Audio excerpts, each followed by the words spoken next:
ایک عورت تھی طواف کر رہی تھی اور طواف کے دوران کہتی تھی اللہ میں اس حال میں بھی آپ سے راضی، اے اللہ میں اس حال میں بھی آپ سے راضی۔ تو ایک آدمی نے یہ سنا تو بڑا حیران ہوا، اس نے اس سے پوچھا کہ تو کیوں کہتی ہے کہ میں اس حال میں بھی آپ سے راضی، میں اس حال میں بھی آپ سے راضی؟ اس نے کہا کہ میں طواف ختم کر لوں گی نا تو میں تمہیں اپنا واقعہ سناؤں گی۔ چنانچہ اس عورت نے اپنا واقعہ سنایا کہ میرے 3 بچے تھے، میں گھر کے اندر ایک دن تنور پہ روٹیاں پکا رہی تھی تو میرے بڑے 2 بچے جو تھے وہ گھر میں کھیل رہے تھے کمرے میں، اچانک مجھے شور کی آواز آئی تو وہ کہتی ہے کہ میں نے جب شور سنا تو میں وہیں سب کچھ چھوڑ کے تنور پر آٹا روٹیاں تو میں کمرے کی طرف بھاگی۔ جب کمرے گئی تو میں نے ایک عجیب تماشا دیکھا کہ اس سے 1-2 دن پہلے میرے خاوند نے گھر میں بکری کو ذبح کیا تھا اور جس چھری سے بکری کو ذبح کیا تھا وہ اس نے کمرے میں رکھی تھی۔ تو میرے دونوں بچے کھیلتے کھیلتے ان میں سے ایک نے دوسرے کو کہا کہ تمہیں پتہ ہے کہ ابو نے بکری کو کیسے ذبح کیا تھا؟ تو دوسرا کہتے ہیں مجھے تو نہیں پتا۔ وہ کہتے ہیں اچھا آؤ میں تمہیں بتاتا ہوں کہ کیسے ابو نے ذبح کیا تھا۔ تو میرا درمیان والا بیٹا جو تھا وہ زمین پر لیٹ گیا اور بڑے لڑکے نے اس چھری کو اٹھا لیا۔ اب وہ چھوٹا بچہ تھا اور اس کو پتہ نہیں تھا کہ چھری کتنی تیز ہے، چنانچہ اس نے اس کے گلے پہ جو چھری چلائی تو گلا تو فوراً کٹ گیا اور خون کا فوارہ چھوٹنے لگا۔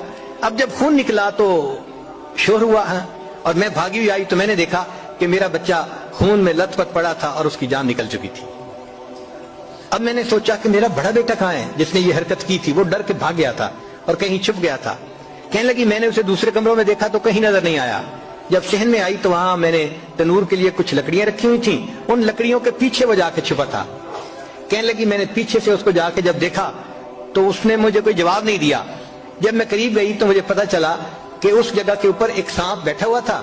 یہ بچہ چھپنے کے لیے جب لکڑیوں کے پیچھے گیا سانپ نے اس کو ڈسا اور یہ بھی وہاں مرا پڑا تھا۔ کہتے میں اس کی لاش اٹھا کے لائی، ایک بچے کو ایک چارپائی پہ لٹایا اور دوسرے بچے کو دوسرے چارپائی پہ لٹایا۔ پھر اس کے بعد میں نے فیل کیا کہ میرا تیسرا چھوٹا بیٹا جو کرالنگ کرتا تھا، رینگتا تھا، وہ کہاں ہے؟ وہ مجھے نظر نہیں آ رہا تھا۔ کہنے لگی میں اٹھ کے جب جو ہے تنور کی طرف آئی تو میں نے دیکھا کہ اس نے کرال کیا اور وہ تنور کے اندر گر چکا تھا۔